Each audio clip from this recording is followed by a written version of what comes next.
ముస్లిం religious diversity, cultural diversity, festival diversity ఉన్నప్పటికీ కూడా మనందరం వినేగా ఉంటున్నామంటే రీజన్ వై ఏది మనలో ఉన్నటువంటి అంతర్లీనంగా అంటే ఇంటర్నల్గా ఉన్నటువంటి ఒక దేశం పట్ల మనందరికీ ఉన్నటువంటి నిజాయితీ అనేది దేశభక్తి అనేది.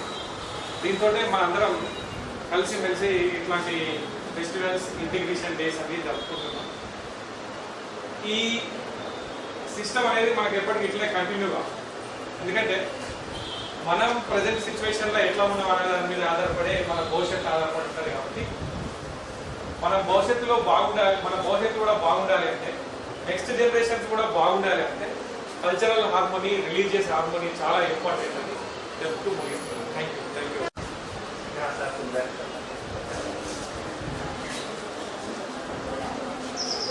భారతదేశం అంటేనే గొప్పదనం, భారతదేశం అంటేనే భిన్నత్వంలో ఏకత్వం, భారతదేశం అంటేనే సర్వ మతాల స్థానం అనే నినాదాన్ని ప్రపంచ దేశాలన్నీ కూడా తీసుకుంటున్నటువంటి వేళ భారతదేశంలో ఉన్నటువంటి సమస్త కులమతాలన్నీ మానవత్వాన్ని మించినటువంటి గొప్పదనం లేదు అని గ్రహించి అన్నీ కలుపుకుపోతూ భిన్నత్వంలో ఏకత్వంగా భారతదేశ సంస్కృతిని ప్రపంచ దేశాలకు చూపిస్తున్నటువంటి భారతీయులందరికీ ప్రత్యేకమైనటువంటి వందనాలు ఈ సందర్భంగా నేను తెలియజేస్తున్నాను.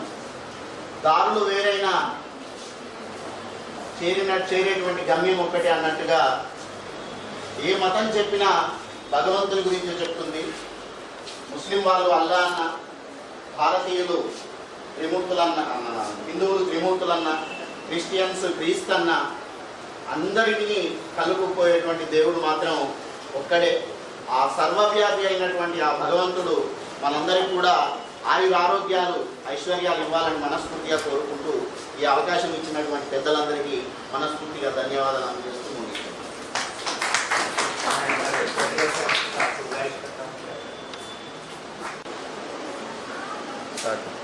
సభకు అధ్యక్ష ప్రిన్సిపల్ గారు, అధ్యాపక వర్గము, ప్రియమైన విద్యార్థిని సాధన చెప్పినట్టు ఇక్కడ మన స్మిత అన్నాడు, భారతదేశము అనేక జాతుల చోద్యశాల. అంటే దీని అర్థాన్ని మనం గమనించినట్టయితే భిన్నత్వంలో ఏకత్వము, ఏకత్వంలో భిన్నత్వానికి ప్రతీకగా నిలిచిందే భారతదేశం. అయితే మన భారతదేశంలో మతపరమైన సామరస్యత కోసం, మతపరమైన ఒకర ఐక్యత కోసం ఇటువంటి మంచి విధానాల ఆధారంగా ఐక్యతతో ప్రజానీకమని కొనసాగినట్లయితే ప్రపంచంలోనే ఒక బలమైన రాజ్యంగా ఎదిగే అవకాశం ఉంది మన భారతదేశం. ఎందుకంటే ఏ దేశమైనా మత ఆధారంగా, కుల ఆధారంగా, ఇతరత్ర ఆధారంగా ఘర్షణాయుత వాతావరణం ఆధారంగా కొనసాగినట్టయితే అది ఏ దేశమైనా అభివృద్ధి చెందే అవకాశం ఉండదు. అందుకే శాంతి, సహనము, సయోధ్య, సామరస్యత విధానాల ఆధారంగా కొనసాగే ఏ దేశమైనా కూడా అభివృద్ధి చెందే అవకాశం ఉంటుంది. దాంట్లో భాగంగానే ఇటువంటి విధానాల ఆధారంగా దీన్ని ఆర్గనైజ్ చేసిన సంస్థ ప్రతినిధులకు కళాశాల తరఫున కృతజ్ఞతలు ప్రిన్సిపల్ सदर तहरीक तेलंगाना उर्दू के सदर है, मुंसिफ के रिपोर्टर है और कॉलेज के सीपीटीसी मेंबर हैं और उर्दू के चाहने वाले और उर्दू के खिदमतगुजार हैं और गवर्नमेंट डिग्री कॉलेज का वुमेन जगतियाल के वेल विशर है और बहुत सारे एक्टिविटीज़ आप जो है न सिर्फ उर्दू के बल्कि दीगर जर्नलिज्म वगैरह का सर्टिफिकेट कोर्स जो तेलुगु, इंग्लिश और उर्दू तीनों ज़बानों में चलता है, ये भी जो है आप कोऑर्डिनेट करते हैं, ये भी जो है हम करते हैं। तो इसलिए हम जो है कॉलेज की तरफ से सर का शुक्रिया अदा करना चाहती हूँ। और सबसे बड़ी बात ये है कि ईद मिलाद की तकरीबात गंगा जमनी तहजीब की अलामत होती हैं। अभी सभी लोगों ने यही बात कही है कि हिंदुस्तान की आन, शान और पहचान उसकी यूनिटी इन डाइवर्सिटी में ही, कसरत में वहदत ही हमारे मुल्क की पहचान है। और वो कदम कदम पर हम इस तरह के प्रोग्राम्स के जरिए साबित करते रहते हैं कि हम एक हैं। चाहे कुछ भी होते रहे, वो होते रहते हैं, जहाँ ज़्यादा बर्तन है वहाँ खटकते ही रहते हैं, आवाज़ आते ही रहती है, लेकिन फिर भी हम मिलजुल कर ही रहते हैं, यही हमारी पहचान है। और ये जो ईद मिलाद प्रोग्राम है, इसीलिए उर्दू के मशहूर शायर अल्लामा इकबाल ने कहा था कि सारे जहाँ से अच्छा हिंदुस्तान हमारा। यूं ही नहीं कहा था शायर ने, इन तमाम वजूहात की वजह से ही कहा था कि सारे जहाँ से अच्छा हिंदुस्तान हमारा। और आज जिस ईद की तकरीब हम यहाँ मुनाकिद कर रहे हैं, जिसके लिए हम जमा हुए हैं, वो दरअसल आप थोड़ी सी मालूमात के लिए, हिंदी सभी जानते हैं उर्दू, ईद उल अजहा जिसे कहा जाता है, ईद उल अजहा या ईद उल अजहा या ईद कुर्बान, फेस्टिवल ऑफ सैक्रिफाइस जिसे कहा जाता है, उसके पीछे हम जो ईद त्यौहार मनाते हैं, उसके पीछे कोई ना कोई तारीख होती है। यूं ही नहीं मनाते हैं हर चीज़, चाहे वो हिंदू मना रहे हो, मुस्लिम मना रहे हो, सिख मना रहे हो, ईसाई मना रहे हो, सबके अपनी अपनी त्योहारों के पीछे एक तारीख होती है। इस तरह कॉलेजेस में, स्कूल्स में मनाने की वजह ये होती है कि ग्लोबलाइजेशन की वजह से हम अपने कल्चर से दूर होते चले जा रहे हैं, हम अपनी तहजीब से दूर होते चले जा रहे हैं। हम जानते ही नहीं है कि हमारे क्या क्या ईद है, किस तरह मनाया जाता है, उनके पीछे तारीख क्या है। छोटे से बिल्कुल मुख्तसर तरीके से मैं आपको ईद उल अजहा की तारीख आपको बताना चाहूँगी कि अक्सर हमारे साथी पूछते रहते हैं कि मुसलमानों के दो बड़ी ईदें हैं, ईद उल फित्र जिसे हरफ आम में रमज़ान की ईद कहा जाता है, हलीम पंडुगा नहीं है, वो रमज़ान है, और जब रमज़ान की ईद हो तो उसकी तफसील मैं बताऊँगी। और ये जो जिस ईद के लिए यहाँ का तकरीब हम मना रहे हैं वो ईद उल अजहा है, फेस्टिवल ऑफ सैक्रिफाइस जिसे कहा जाता है। तो हमारे प्रॉफिट्स जो होते हैं, तो प्रॉफिट इब्राहिम अलैहिस्सलाम हैं। इब्राहिम अलैहिस्सलाम को बच्चे नहीं थे, औलाद नहीं थी, बहुत सारे दुआओं के बाद उन्हें एक बेटा हुआ जिनका नाम इस्माइल अलैहिस्सलाम है। आगे चलकर वो भी प्रॉफिट बनते हैं। तो जब हम खुदा से ये कहते हैं कि आए खुदा, हम तुझे बहुत चाहते हैं, हम तेरे अहकाम को मानते हैं, तू जैसा कहा हम वैसा चलेंगे, तब एग्जामिन करता है खुदा, आपको आजमाइशों में मुब्तला करता है, देखता है। जैसा पिक्चर में देखते, मैं आपके लिए कुछ तारे तोड़ के लाता हूँ तो क्या ऊपर से बिल्डिंग पर से गिर के बताओ, पूछा जाता है ना, है ना। इस तरीके से अल्लाह ताला भी जब हम कहते हैं कि तेरे हुक्म को हम मानते हैं, तो कितना मान रहा है बंदा, ये एग्जामिन करता है खुदा मुख्तलिफ चीज़ों के जरिए, मुख्तलिफ आजमाइशों में मुब्तला करता है। तो कई बार ख्वाब में ड्रीम जिसे कहा जाता है, इब्राहिम अलैहिस्सलाम को ये दिखाया गया कि उनकी सबसे पसंदीदा चीज़ खुदा की राह में कुर्बान करें। तो वो सोचते हैं, 3-4 बार उनको ड्रीम यही आता है कि मेरी सबसे पसंदीदा चीज़, सबसे फेवरेट चीज़ कौन सी। जब वो गौर करते हैं तो उन्हें एहसास होता है कि मेरा जो बेटा कई दुआओं के बाद पैदा हुआ है, वो मेरा सबसे ज़्यादा पसंदीदा पसंदीदा चीज़ है।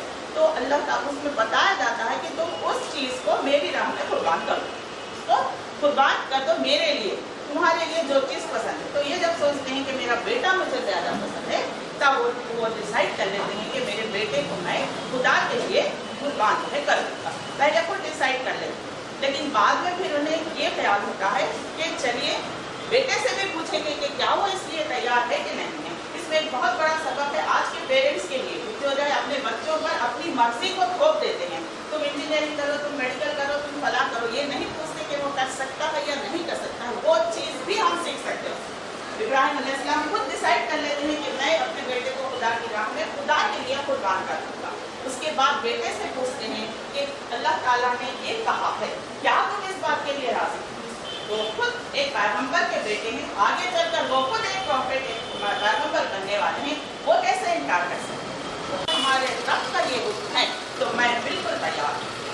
तो वो माँ से भी पूछते हैं, वो भी कहते हैं, वो भी कहती है कि अगर अल्लाह ताला का हुक्म है तो मैं भी राजी हूँ। और ये जो है अपने बेटे को लेकर जाते हैं और सिर्फ खुदा के लिए अपने आंखों पर पट्टी भी बांध लेते हैं, इसलिए कि कहीं बेटे की मोहब्बत की वजह से मेरे हाथ ना शेक हो जाए, मेरे हाथ ना कांपने लग जाए, इसके लिए जो है वो पट्टी भी बांध लेते हैं और अपनी दानिश में वो बेटे को कुर्बान कर देते हैं। लेकिन जब खोल कर देखते हैं तो क्या देखते हैं कि वहाँ पर खुदा की तरफ से एक बकरा, एक दुम्बा जुड़ा हुआ है, बेटा जुड़ा नहीं, क्योंकि अल्लाह ताला आजमा रहा था कि कितनी मोहब्बत है। जब ये अदा अल्लाह ताला को पसंद आ गई तो वो वहाँ पर जो है वो कुर्बानी नहीं चाहा, दुम्बा वहाँ पर रख दिया गया है। तो इसीलिए हर साल उसी सुन्नत की पैरवी में मुसलमान बकरी वगैरह जो है कुर्बान करते हैं।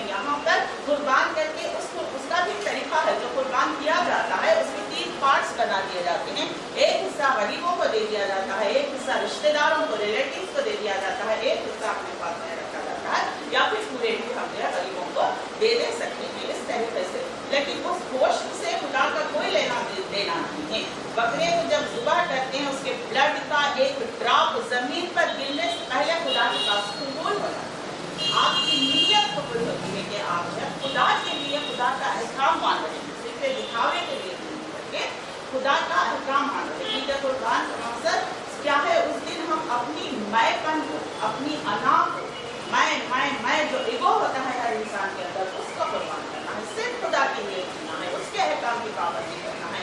वो जिस तरीके से सबके साथ रहने के लिए, मिलजुल कर रहने के लिए कह रहा है, वो करना है। इन तमाम चीज़ों को कुर्बान कर देना है। हम बकराते कुर्बान नहीं करते, अपनी तमाम वो चीज़ें, वो गुरूर, वो फकर, वो अना जो है, वो जो लोगों को तकलीफ देने का जज्बा है, उन सारी चीज़ों को कुर्बान करना, वो कुर्बान करेंगे तब सही मानों में हम देख पाएंगे। तो ये उसके पीछे, और उसी को जो है हज, जो हज अभी हुआ है, जिलहज का इस्लामिक मंथ जो होते हैं उसमें आखिरी महीना होता है जिलहज की 10वीं तारीख को जो है ये किया जाता है, कुर्बानी की जाती है। और तफसील में इसके हज में भी जो है ये मिलता है।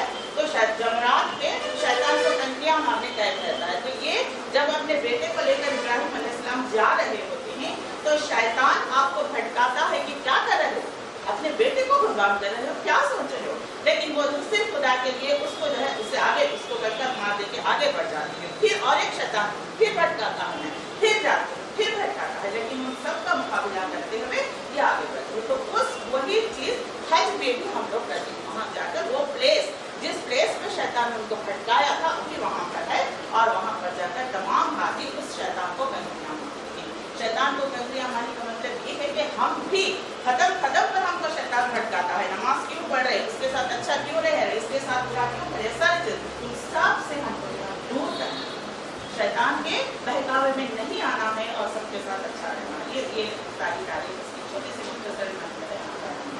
तो ये इस वजह से हम लोग ईद उल अज़हा मनाते हैं कि खुदा के अहकाम की हम पाबंदी करते हैं, अपने सारे अनार, अपने सारे बुराइयों को जो है हमको खातिर कर देना है। तो ये इस स्पेसिफिक है। यहाँ क्या की बहुत अच्छी रिवायत रही है। इस तरह बहुत से जो है तकरीबन हिंदुस्तान बहुत से शोरा है, ऐसा नहीं है कि कई हिंदू शोरा हैं जिन्होंने जो है मुसलमानों के ताल्लुक से हुजूर मोहम्मद मुस्तफ़ा सल्लल्लाहु अलैहि वसल्लम के ताल्लुक से नात, बड़ी खूबसूरत नातें हिंदू शोरा ने लिखी हैं।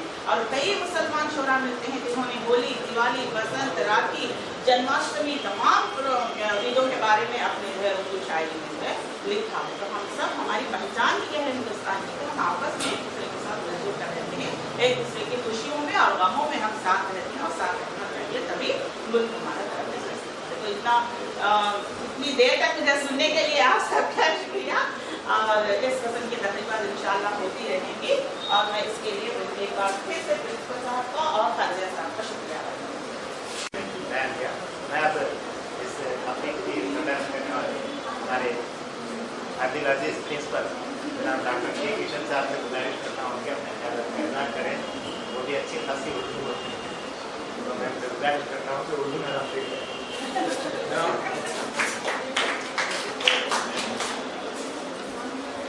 सबको नमस्कार।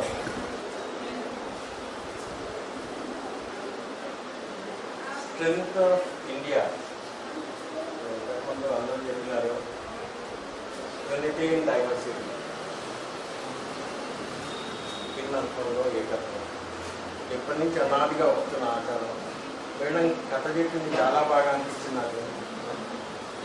అదే కథ మన మైథాలజీలో, ఇండియన్ మైథాలజీ తీసుకున్నట్లయితే అదే కథ మళ్ళీ మనకు కూడా రిపీట్ అవుతా ఉంది. అంటే పురాణాలలో ఒకటి గాలి కాదు, ఒకదాన్ని ఇక్కడ మర్రి చెట్టు అంటారు, ఇంకో దగ్గర బనియన్ ట్రీ అంటారు, ఇంకో దగ్గర ఇంకో పేరు ఉంటుంది, కానీ చెట్టు ఒకటే. అట్లే డిఫరెంట్ రూపాలు ఉన్నా కానీ దాని మూలం ఒకటి, శక్తి ఒకటి. ఒక మూలం నుంచి, ఒక బిందువు నుంచే స్టార్ట్ అవుతుంది ఏ శక్తి అయినా కానీ. రకరకాల రూపాలను సంతరించుకుంటుంది, కానీ ఉన్నది ఒకటి, మూలం ఒకటి, గ్రాస్ రూట్ ఒకటి. ఇకపోతే మనకి భక్త సిరియాల అని సేమ్ శివుడు వచ్చి కొడుకును చంపి వండి పెట్టమంటాడు, అట్లే వండి పెడతాడు. అంటే ఎంత భక్తి ఉంటే, ఎంత స్ట్రెంత్ ఉంటే, ఎంత గుండె నిబ్బర ఉంటే ఆ పని చేయగలుగుతాడు. తర్వాత మొత్తం అయిపోయాక తిన్నాక చూస్తే ఇది లేదు అది లేదు అంటాడు. తర్వాత మొత్తం అయిపోయాక బాధను విలువ అంటాడు, ఇది ఇస్తే ఉడికొస్తాడు నాన్న. సేమ్ ఇదే స్టోరీ. దీంట్లో బక్రా అయిండు, దీంట్లో సిరియాల్లో ఉడికొచ్చాయి, అంతే తేడా ఎక్కడ లేదు.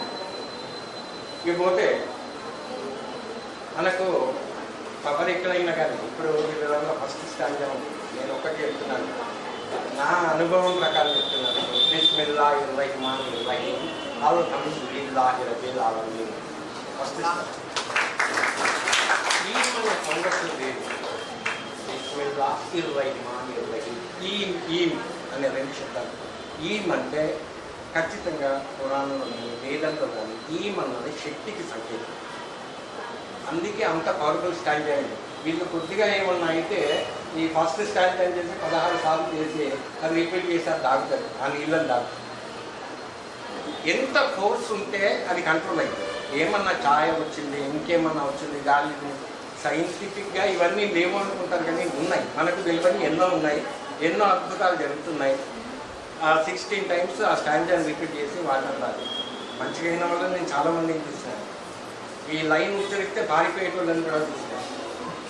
అంత పవర్ఫుల్ స్టాండ్, అంత పవర్ఫుల్ స్టాండ్. మన దగ్గరికి వెళ్తే యాక్చువల్గా ఈ మన శబ్దం నుంచి దానికి ఆ శక్తి వచ్చింది.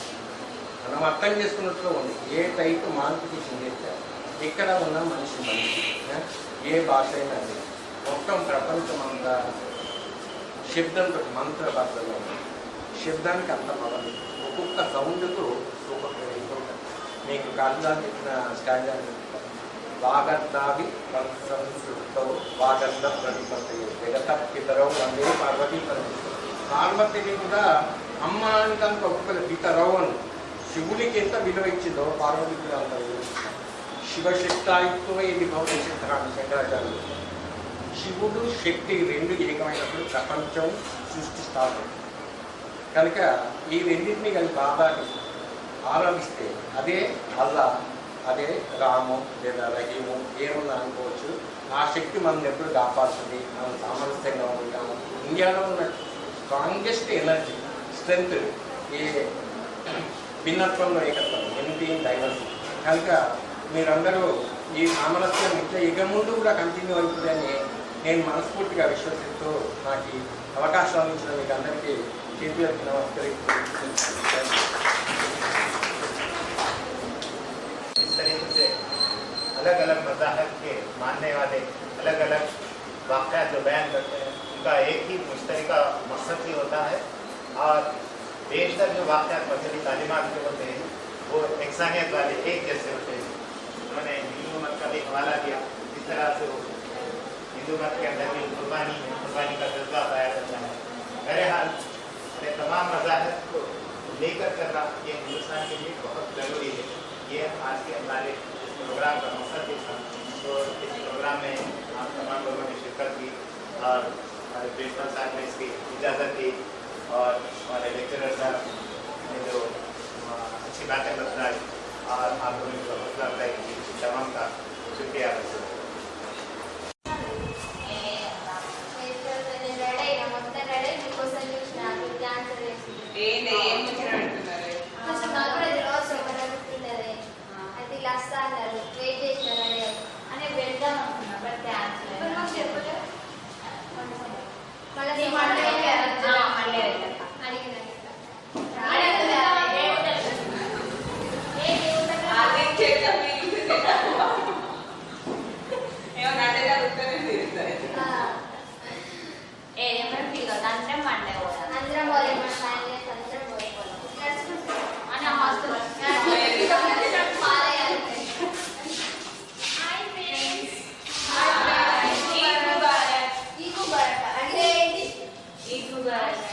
భక్తి తర్వాత మేము వచ్చినాం కదా, అయితే ఈ పండుగ అయిపోయినాక వచ్చినాం. అది మా పండుగ. ఈద్ ముబారక్ అనేది ఒక ఉర్దూ పదం.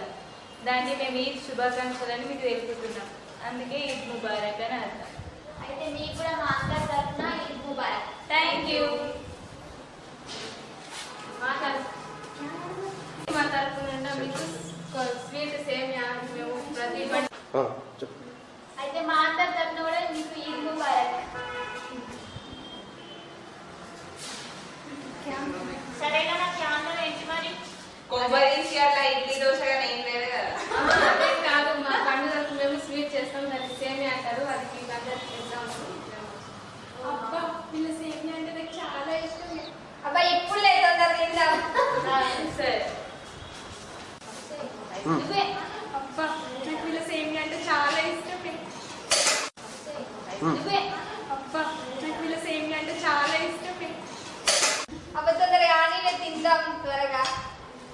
అబ్బా చూడడానికి సూపర్ ఉంది. అక్కడ బాగా పెట్టండి.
చాలా బాగుంది.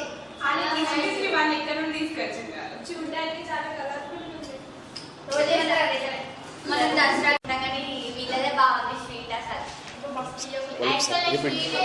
అట్లా పెట్టింది తింటున్నా. మనకు దసరాకి దివాళీకి ఏదో ఏదో స్వీట్ చేసుకుంటాం కానీ వీళ్ళ స్వీటే బాగుంది అంటే సూపర్ ఉంది. Thank you. బాగుంది.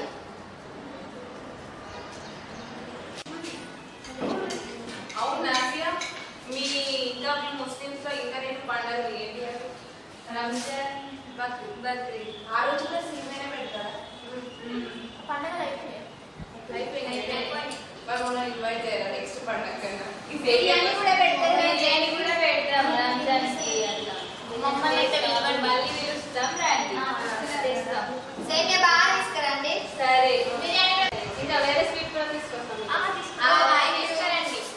అవును మీ దాంట్లో అది అంటారు కదా, అది సారీ అది ఎట్లా చేస్తారు? అది స్వీట్ హాట్ అయితే తీసుకున్నాను. ఓకే మేము కూడా మా ఇంట్లో ఏమైనా స్పెషల్ చేస్తే తీసుకొస్తాం మీకోసం. ఇప్పుడు మీ దసరా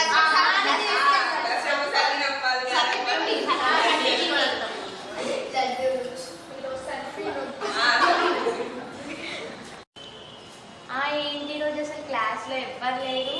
ఈరోజు రాహుల్ టెస్ట్ లేదు. అవునా? అవును కదా, అసలు ఏం మర్చిపోయినాను.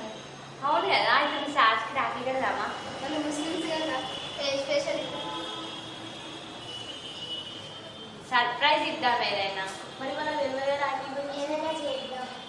మరి వాళ్ళ ముస్లిమ్స్ రాఖీ కట్టించుకుంటారు. అవును, రాఖీ ఇంకా సార్స్కి ఒకసారి తెలియకుండానే మనం సర్ప్రైజ్ చేద్దాము. వాళ్ళకు కూడా తెలిసినట్టుంటుంది. రాఖీ గురించి వాళ్ళకి చెప్దాం. ముస్లిమ్స్ అయితే ఏమవుతుంది, రాఖీ అందరు ఈక్వలే కదా, రిలీజియన్ ఏమి ఉండదు. సో ముస్లిం సార్స్ అయితే మనకు చెల్లెలతో సమానం కాబట్టి రాఖీ కట్టొచ్చు. కడదాం. సార్స్కి ఎవరు తెలియదు, సర్ప్రైజ్ ఇద్దాము. అదే వాళ్ళైతే బొట్టు పెట్టుకోరు కదా, సో మనం సాంప్రదాయం ప్రకారం రాఖీ కట్టి స్వీట్ తినిపిద్దాం అంతే. హారతికి ఇష్టం కాదు కాబట్టి ఇద్దాం. ఓకేనా? మరి సార్స్ రాకముందు తొందరగా రెడీ చేసుకోవాలి. రాఖీలు కలర్ఫుల్ వేసినాం. బాగున్నాయి కదా? బాగున్నాయి. సార్లు చేతికి బాగుంటాయి. ఆ కలర్స్ తీసుకొచ్చి బయటనే ఉండాలి.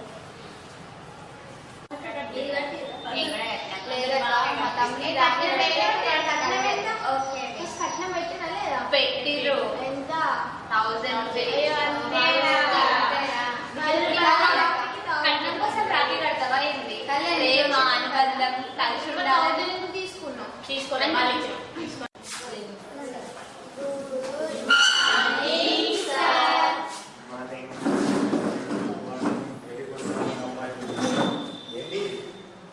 ఈరోజు రాఖీ ఫెస్టివల్ కదా సార్.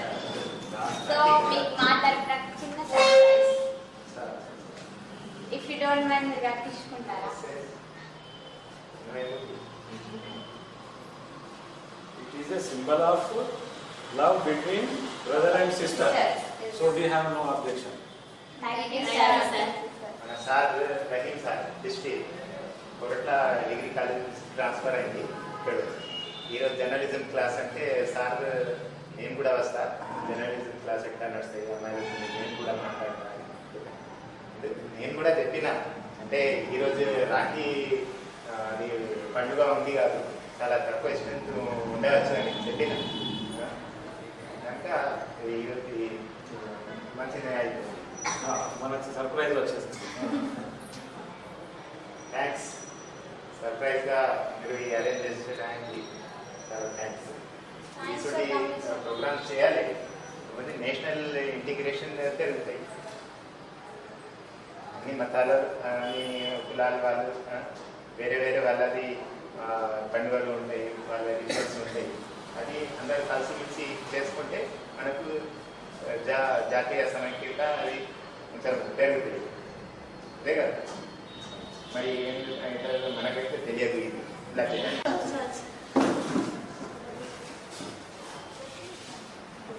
హిందువులకి ఫస్ట్ కుంకుమ పెట్టి రాఖీ కట్టి స్వీట్ పెట్టి హారతి ఇచ్చి మళ్ళీ మీ దగ్గర మా ఆశీర్వాదం తీసుకుంటే అక్షంతలు వేసేవాళ్ళు. మీరు ముస్లిమ్స్ కాబట్టి సో మీరు మీ మతం ప్రకారం మీ బొట్టులు పెట్టుకోరు కాబట్టి మేము దాన్ని గౌరవిస్తాం కాబట్టి మేము కూడా పెట్టాము. కానీ ఫార్మాలిటీ కోసం తీసుకొచ్చాం సార్.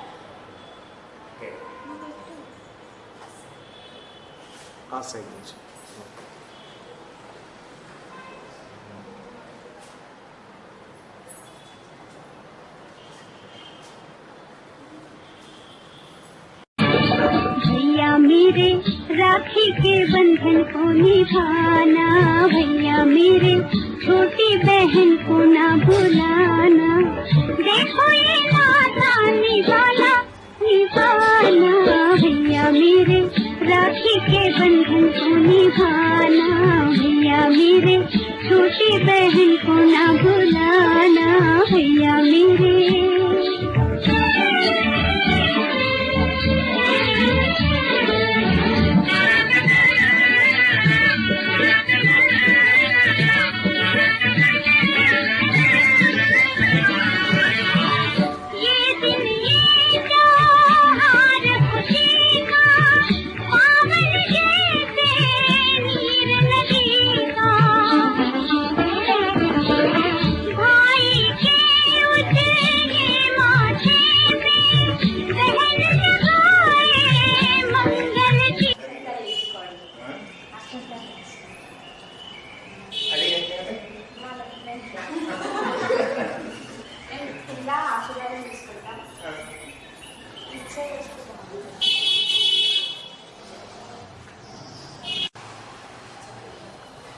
అసలు రాఖీ అంటే ఒక బ్రదర్ అండ్ సిస్టర్ రిలేషన్ని లవ్ అనే సింబల్తోని గుర్తించడానికి రాఖీ కడతారు.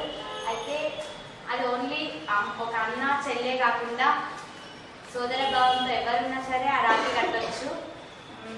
ఒక చెల్లె అయినా అక్క అయినా అన్నకు కానీ తమ్ముడు కానీ రాఖీ కట్టి తను ఒక మాట తీసుకుంటుంది అన్నట్టు. నేను నిన్ను రక్షిస్తాను ఈ రాఖీతో, నేను నీకు రాఖీ కట్టి నేను నిన్ను రక్షిస్తున్నాను, నువ్వు కట్టించుకొని నన్ను కూడా రక్షించు అనేసి అట్లా రాఖీ కట్టించుకొని స్వీట్ వినిపిస్తే ఈ సంవత్సరం మొత్తం మంచిగా అన్ని స్వీట్ న్యూసెస్ వినాలని తను మనస్ఫూర్తిగా కోరుకుంటే ఆ రాఖీ కడుతుంది. దానికోసం నేను చాలా థ్యాంక్ఫుల్ ఉన్నాను మీకు. నాకు తెలుగు కొద్దిగా తక్కువ వస్తుంది, అందుకు ఆగి చెప్తున్నాను, డోంట్ వరీ. అయితే మన India is a democratic and secular country. మన ఇండియా చాలా పెద్దగా ఉన్నది. ఈ పెద్ద కంట్రీలో